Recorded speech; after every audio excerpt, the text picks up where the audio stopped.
What's going on, boys? Yeah, so people are getting emotional about the barrel length at the Trensico border crossing here with the Silence G19 for you guys. Check it out.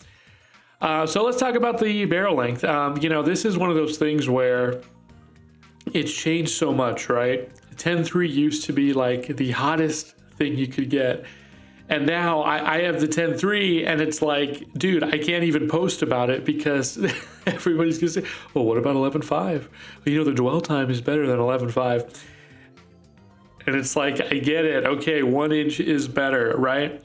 But what's funny now is all of the 11.5 guys are about to get leapfrogged by the 12.5 guys.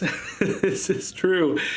People are saying 12.5 is like, okay, no, actually, 12.5 is actually the true Goldilocks setup. You guys are getting performance almost the same as 14.5 carbine. Some people are even saying straight up it is the same, which we'll get into. I think why that is. It's a little interesting. It's a little skewed maybe of why that is, but we'll talk about it.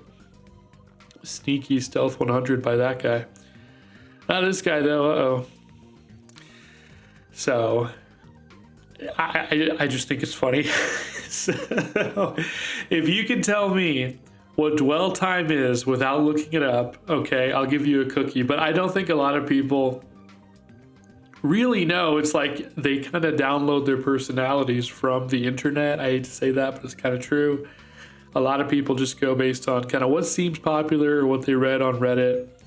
And so I'll ask people, okay, is 10.3 insufficient based on your real world testing, right? Did you personally not find it able to perform, or did you just read something that said, hey, it's actually better if you go 11.5, so you went with what you read?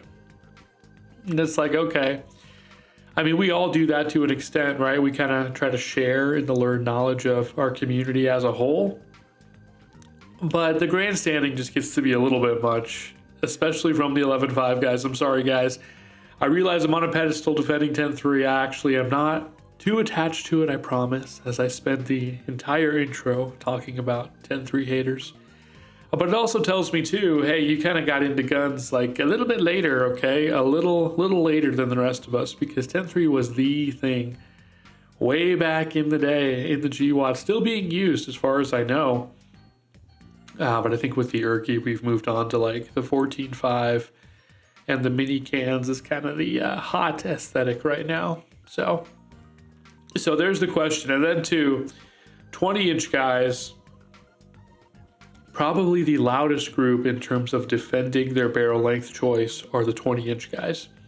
And I have nothing against the 20-inch bros. They are there. I'm not going to argue about the ballistics, right? Because that is what it is. It is better with the 4-inch longer barrel than 16. I think the question is how much better, right? Because if you chrono a 16 and you're at like 2,900, maybe kissing 3,000 just barely, what do you expect to happen when you go to 20? You might get 3,100 out the barrel, okay? That's still not going to take you from like a GPR to a sniper rifle, okay? And I feel like a lot of people are acting like, hey, yeah, I'm going to get out to 800. I'm going to just sit and pick people off. I heard that one. In the apocalypse, I'm just going to sit and pick people off with my super long barrel. You guys won't get close. It's like, press X to doubt on that one. Or, Jarvis, pull up the ballistics of 3,100 feet per second, 223 at 800 yards. It's not much different than coming out of a 16. You might be going from a 22 out of a handgun to a 22 from a rifle, okay? So, yeah, huge difference. So, but I think what people are maybe unknowingly or knowingly talking about with the advantage of 20 inches is that wounding ability, the ability of fragmentation to occur at a longer range than out of a 16. And keeping in mind that most infantry engagements, or all of them, are within 300 maximum, then yeah, that kind of makes sense to have that ability to more reliably fragment inside that range. but don't act like it's a sniper rifle, okay? That's what I see a lot of guys doing with the 20. And it's like, well, it's what Stoner intended, Protraban. Okay, so Stoner also intended the top-mounted charging handle, iron sights, and a 20-round mag. Are you guys all doing that? What Stoner intended as well? No? Okay. So maybe we don't use that argument because a lot of things have advanced since Eugene made the design. Great design, obviously. Great because it's modular in many ways. But a lot of people are acting like that. And, you know, if you, whoops, as I bash the mic here. And if you want to have a 20, it's fine. I think it's best served. I mean, you better have some glass on there, right? To take advantage of that supposedly super long length. I hope you have at least an ACOG on there. Look at this guy hiding. Got blasted. Failed the CQC test right here with this guy. But it's okay because we just blasted with the AK. So that's what it is. And I think 16, you know, we all have a 16 because that's what is legal. So there's a lot of 16 defenders. And I think 16 is a great general purpose barrel length. We just had a poll up on the channel. I'll probably talk about that. Should have talked about that up front. On that poll, the 20-inch guys were saying like, hey, where's 20 as an option? So we'll go ahead and redo that poll and we'll see if 20-inch wins. A lot of guys think it will. But we'll see. We'll move on. Nothing wrong with 20, guys. I'm not sure how you're going to get a can on there and not have a bayonet. I mean, you're like at Mosin with bayonet length at that point. The other thing too is I hear this all the time. Dude, it's like, well, the Marines cleared houses in the GWOT in the Global War on Terror with the 20-incher, so that means it's perfectly fine.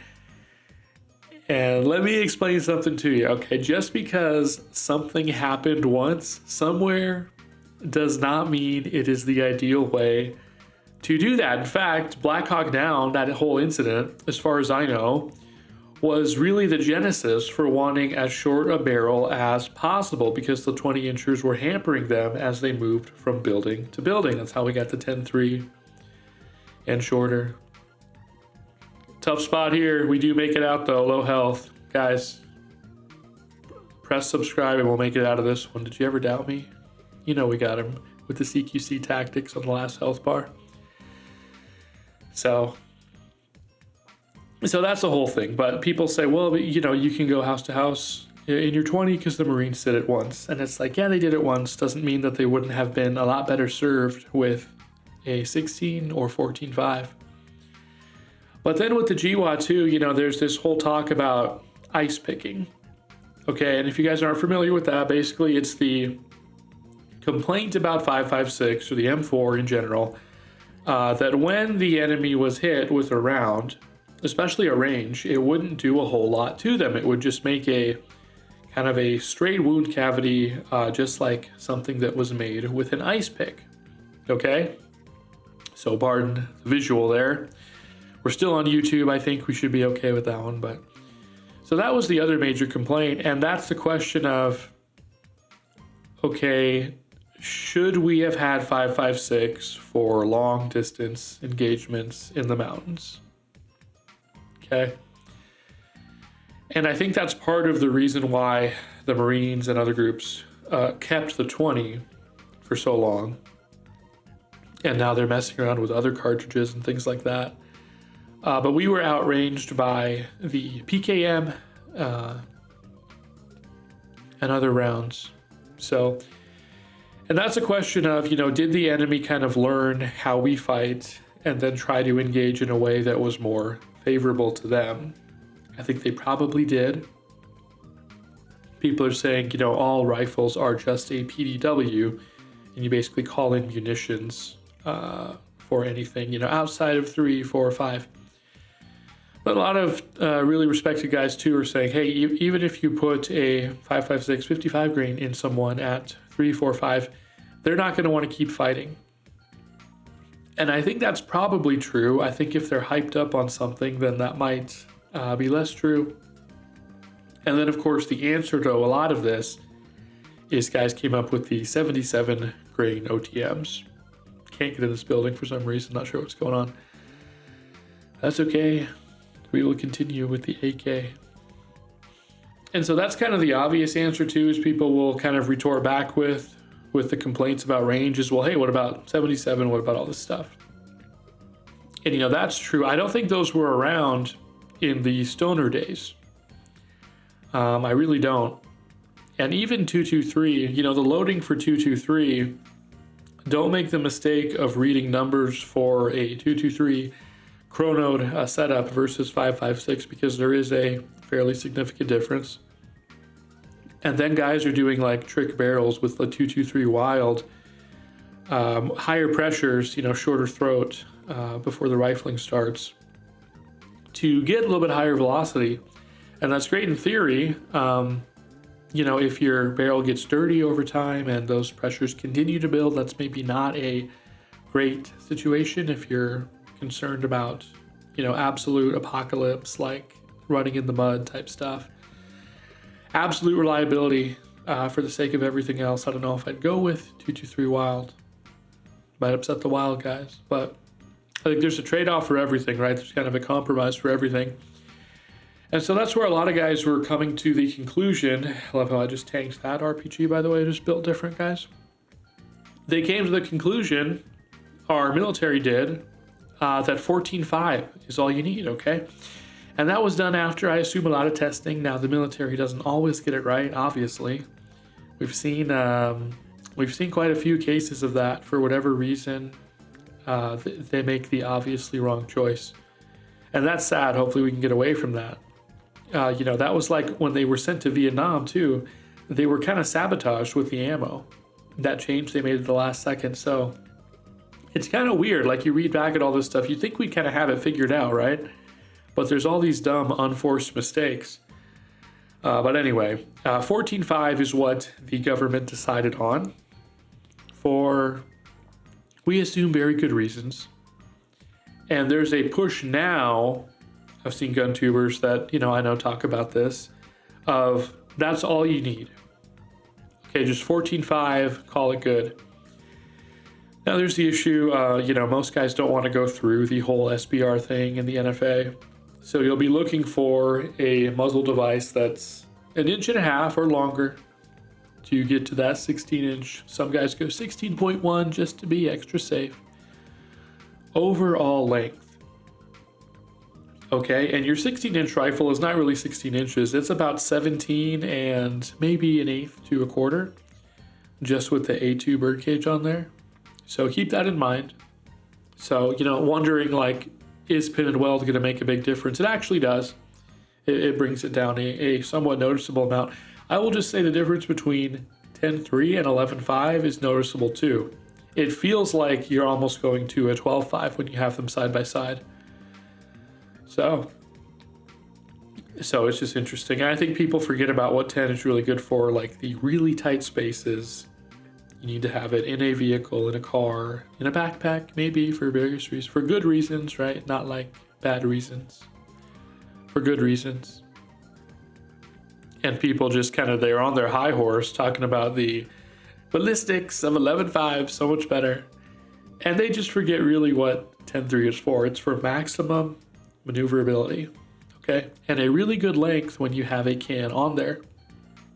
But that's not good enough for people. I don't think most people who complain about the supposedly reduced parts life from carbine gas, I don't think most people who are bringing that up as a talking point really shoot enough for it to matter, probably myself included.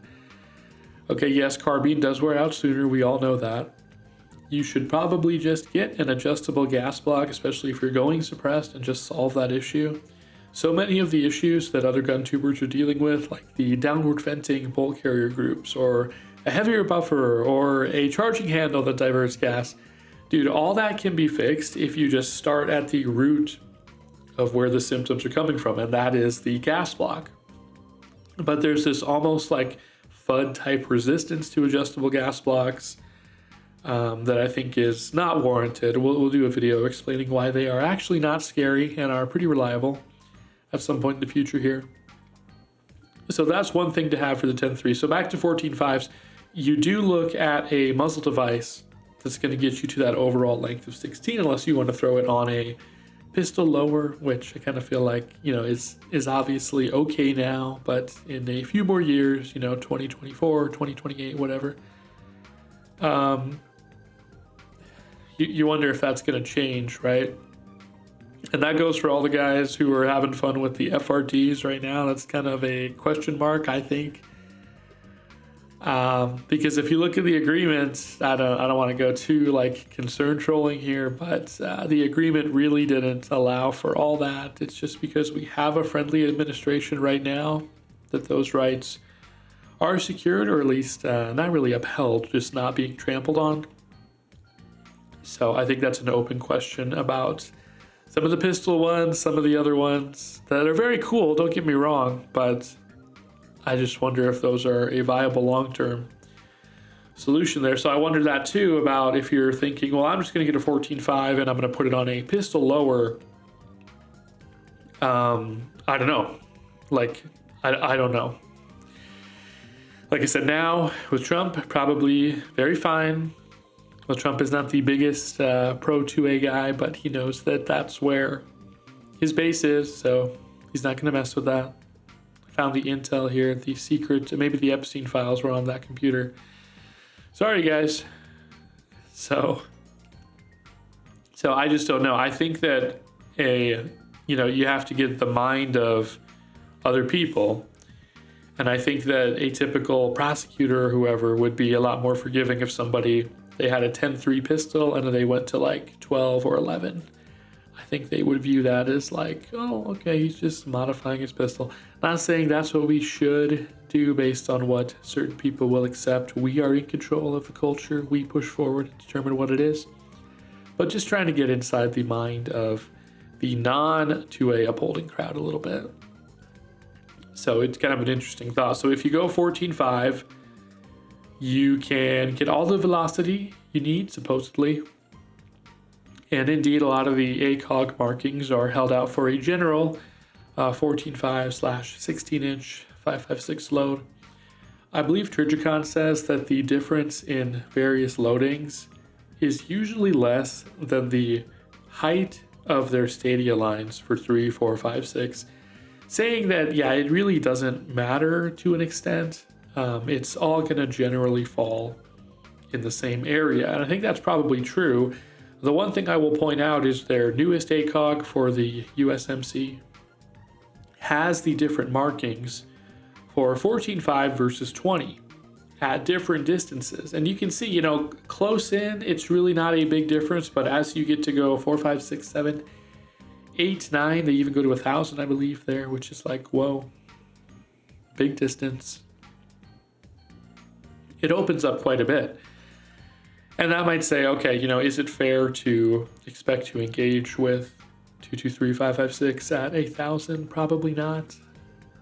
Probably not. I guess it's area of fire. It's just a indicator for where your shots are generally going to hit. So there's that whole issue there, but it's nice to have. And then that begs the question of, okay, does 16 kind of split the difference between 14.5 and 20? So you got to think about all that. And then there's 13.7. I know Hop says 13.7 is a terrible length. I think Geisley does a 13.9 to just really skirt the line of just what's possible, right? I noticed they don't do a 13.7. Probably safer doing a 13.9 or 0.8. I know the War Comp will get you there. There's certain other devices. The Huxworks will get you there. So there's that question that Hop brought up too of, okay, if you're giving up barrel for device, but still hitting the same length versus the guy who has more barrel length and a shorter device at the end, he's going to have a better performing build. And I think it's just what you're comfortable with achieving. If guys are out there with the 12.5 saying, hey, I'm at 28.50, I'm close to 29, it's okay, yeah, that's probably all you need, right? As a civilian, you're not going to pull out the 12.5 and do some long distance shooting, at least I hope not.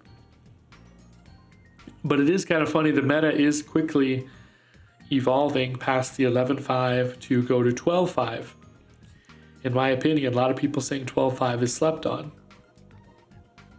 So I think the reason that is a series of testing videos this gentleman did.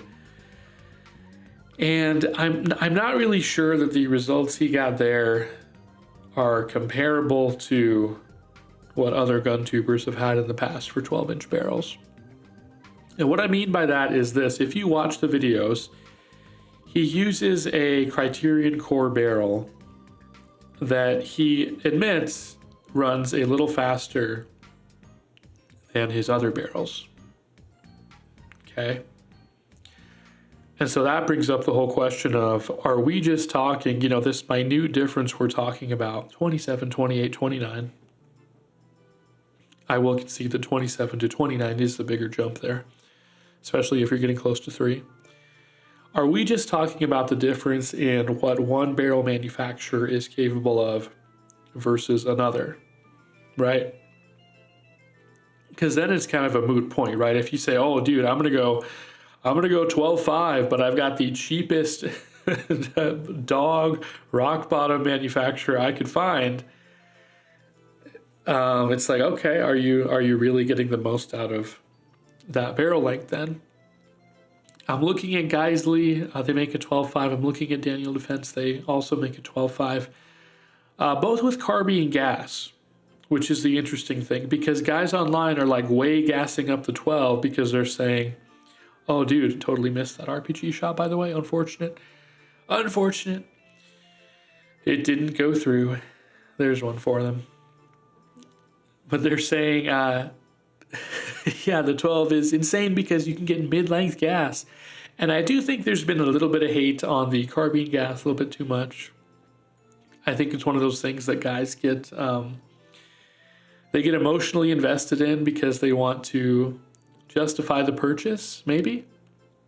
But a Colt, 6920 with carbine gas will run just fine for a pretty long time. I think longer than most people will use it. But it's funny, everyone's commenting that 12.5 mid-length is the way to go, but a lot of the big manufacturers are, it's almost hard to find a 12.5, at least where I'm looking. Geissele, Colt, Daniel Defense, maybe they're out there with other people.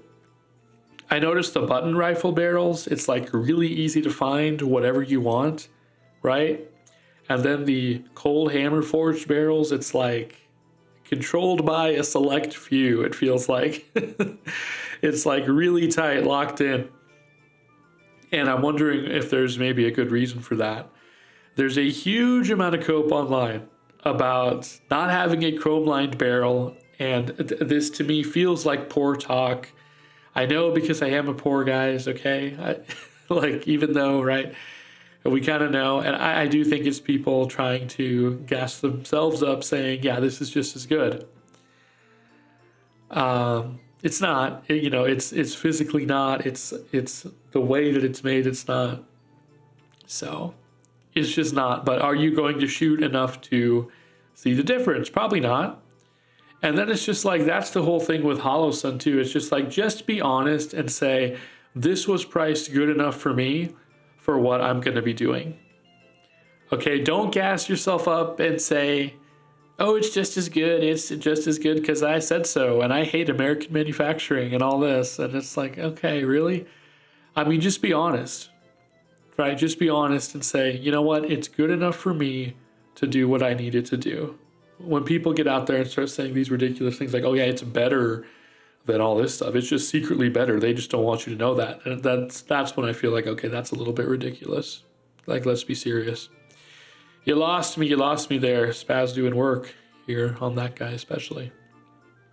Iconic. I think the Spaz is so iconic in part because of the video games and just rare to get. Also, the cycling. I mean, who else has built one like that? Maybe Benelli, Beretta. But it's an iconic one for sure. So that's part of it. And so we're at 12.5 now. Are we going to, remember where we came from? We went from, 16's too long, I got to do a 10.3 pistol or no 12.5. So I'm just like the Mark 18, guys. I have the Mark 18 at home. That's what we've got. And then we said, well, wait a minute, 11.5s are way better. BCM started telling everyone, hey, 11.5, it's actually so much better. And remember, the Colt Commando initially was 11 in like the 70s or 80s, so it's not really a new invention there, but okay. So everybody has an 11.5 now. Now the hot thing is, well, 12.5 actually, guys, 12.5 is so much better. If you just add 1 more inch, you're basically at a carbine. And it's like, okay, what are we doing? Are we going to go next to say, well, actually, 13.7 is just a little bit longer than 12.5, right? It's like from 10.3 to 11.5, the same jump. It's just a little bit longer than 12.5, but you have the legality and you can cross state lines, you can do all this stuff. If you pin and weld, that's the big if, the big caveat there. Without bothering ATF. So are we going to go there? I don't know. I could maybe see that happening in the future. In 13.7, it was kind of a niche thing when it came out. But if we're making that progression of saying, okay, we're going 10, 11, now 12, are guys going to come around to and say, actually, guys, we got it wrong. 13.7 is actually the GOAT because it can be totally legal. You just have to get it pinned and welded by somebody who's not Bubba to do that for you. So I don't know. That's the question. And then there's the 16 guys who can freely take off the muzzle device and do whatever they want.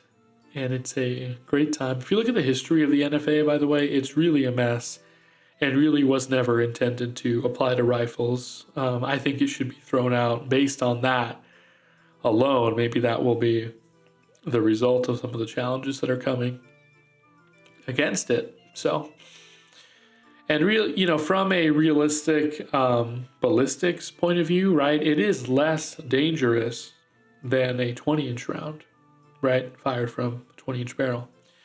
So I'd love to see that argument brought up someday. It's like, well, you can have a deagle under your shirt, but not the 7-inch AR is way too dangerous. Yeah, don't tell them about the range on that one. Although what I will say is guys really like to shit on the range of 10.3. People saying, well, it's really only effective to 50 meters. That's its effective range. And it's like, okay, yeah, that's an opinion you can have. Hit the wrong button here through a grenade, by the way. Would anyone like to flex really hard in their shoulder and take a slug from 100 out of a 10.3? No takers. How about 200? No, 3, 4, 5. I mean, Harry from 9-hole, I believe he did 600 with the red dot.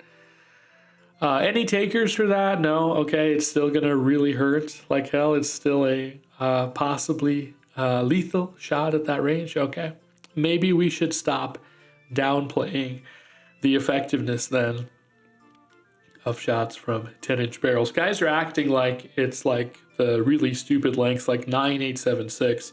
That's what guys are mentally treating the 10-inch barrels like. Okay. And it was research, guys. The crane spec gas size was invented for a reason. Okay, so it's not, I've heard a lot of people say, we'll take another grenade there, that's fine. I've heard people say, oh, it's literally as short as it can be. And no, it's the balance between size and still effectiveness, right? Terminal performance. If it were short as can be, just the fact alone that pistol length gas systems exist disproves that theory. Okay, you can go 9.876. You shouldn't, but you can. Just like you shouldn't clear rooms with a 20-incher, but you can. Just because it is possible doesn't mean you shouldn't do it. At the same time, just because it's being done does not mean it's at the very ragged edge right now of what we can do reliably. People are thinking it's like the Patriot from Metal Gear Solid 3, where they're just tumbling out, tumbling down, EVA reference there, out of the barrel, and that's not the case at all, especially if you run the 77s. Now, I'm not running 77s because not that Gucci, but you sure can. Grantham can. And you can have plenty of performance there. So I don't know. I just think it's interesting. You know, the American Army of Patriots has probably most often in their inventory a 16-inch rifle. And that's not necessarily a bad thing to have, especially in the Midwest where you have long open sight lines. If you don't have a can on there, it's perfectly doable to go room to room. Even if you have, you know, when you're at 16 and 14.5, that's when you can get away with the K cans. Okay? And depending on your attachment system, even if you have a 10.3, you're going to be 17, maybe 17 and a half, depending on how big of a can you have on there. So that's the other question too. You're never really going to make 5.56 quiet. It's never going to be whisper quiet. That's just the way it is, but you can control, in my opinion, and we've done it on this channel, you can control flash at night quite a bit with a good can, which is what it's really about. Now, does that apply to the average civilian? It may not. You know, this is kind of like what Hop said too. We're preparing for the unknown, and nobody really knows what that's going to look like. We're just preparing for it. So trying to cover all the bases, and that's the wonderful thing about our gun industry is there's so many different options. And that's the great thing about the modular AR platform as well. You know, modular is kind of it's a hook word. I think it's overused. Your engine is modular. You know, that's why, guys, you can mod the air filter, exhaust. I'm sure teens in your area do that. Even your flashlight, the body, the head. It's just about customizability and customizing for, you know, you kind of put yourself into the machine a little bit. Does the machine have a soul? Possibly. It has a part of you in it, maybe, if you modify it in a certain way. Interesting to think about. Yeah, you know, it's funny too. Everyone is kind of hating on 300 Black now.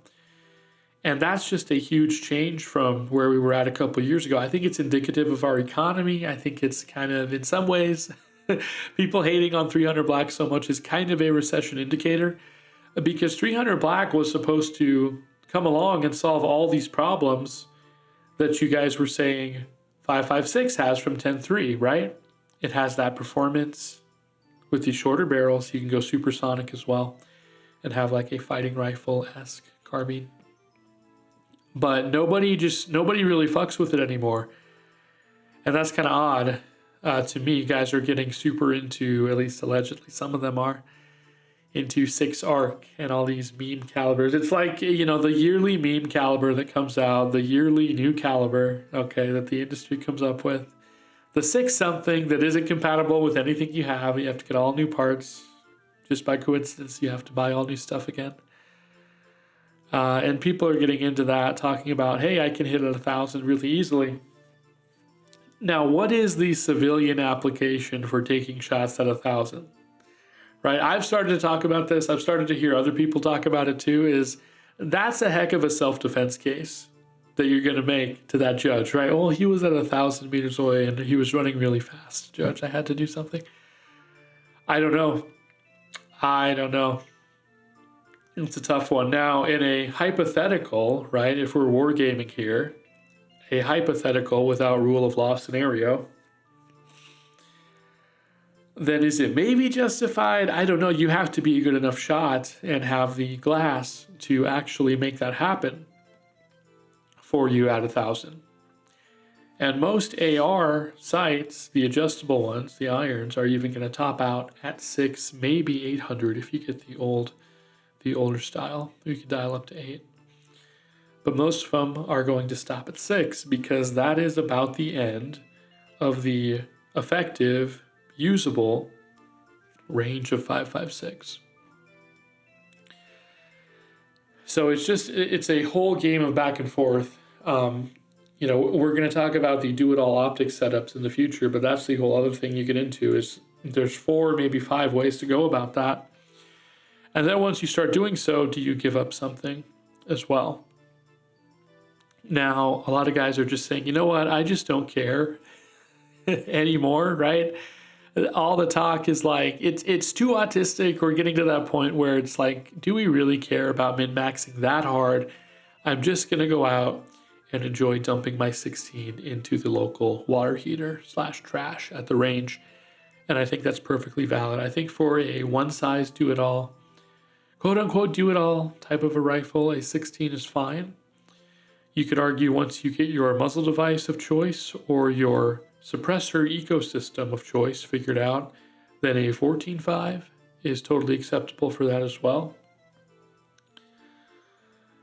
It just depends on what you want to do. And I think a lot of guys are feeling the pinch right now of big inflation, massive inflation. So don't spend too much time up late at night. Try not to do what I do and other gun tubers do, I'm sure, is like obsess about the perfect build. I mean, think of it like cars. There's no one do-it-all car. A lot of guys, you know, not so much guys, women essentially, certain other consumer type people, they will buy a crossover vehicle. This is basically a lifted car, right? The Ford Explorer is basically a lifted up Taurus underneath, right? They save money that way, the manufacturer. And you look at what it can do, and it can do a lot of things pretty okay, right? It has a little bit of storage, a little bit of ground clearance, not so much the top speed, not so much the handling, but it's not as bad as an SUV, right? But that's kind of the way it is. It's not a ideal setup for everything, but you can get by doing just a little bit of what you need to when you need to. And I think that's the key thing here. Guys, let me know what you think is the ideal barrel length down below. We will have a new poll at the request of the 20-inch guys that includes a 20-inch option. You can only have 4 options here on the YouTube poll, so got to choose carefully. And if that one wins, then I will commit to taking 20 more seriously. Okay, we'll take a look at it. We'll see what happens. I hope you guys who are like praising it have actually chronoed, see what you're getting. Could be getting a lot. I'm thinking of one guy in particular. I'm not going to say who he is, but this is a guy. We know him in the space. Okay, I'm not going to talk about him much more directly, but he like loves 20. He makes it his whole personality, and I'm like, dude, are you for real, like with the 20? You know, you're gonna go like move around, do what you need to do with all that. And he's like, no, I'm just gonna stay in one spot and snipe people. And say, okay, all right, well, wrong caliber to start, and I have a better one. But that's as far as we'll go with the rant today. Guys, if you like the video, feel free to like and sub. We do have the channel members. Do you guys want me to read your name like other gun tubers do or other YouTubers do at the end? I'll read your name possibly. Or not, it's just like a bro handshake to say you appreciate what's going on this channel, because we have no big sponsors, probably never will. That's just the way it is. Guys, thanks for watching. I will see you in the next video. Take care.